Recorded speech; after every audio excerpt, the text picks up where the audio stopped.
লাভ হবে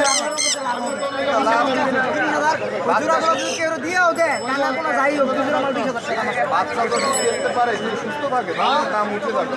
ওইটা লাভ হইব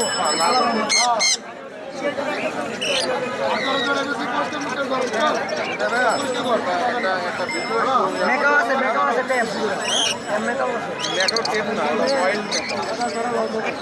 একটা ব্লু এন্ড গোল্ড একটা 1,40,000 টাকা হলো দেওয়া যাবে। আমি আমার 1,15,000 দিয়ে একটা টেপ মেকাও দিই। টেম মেকআপ টেম আছে বাচ্চা নাকি এটা 2 বছর বয়স ফুল টেম তাহলে ফোন দিব তোমার ইমেল পরে কিন্তু 5,000 দাম বেশি 90 করে কিনতে ওয়াইল বাচ্চা কত দেবো না বাচ্চা চলে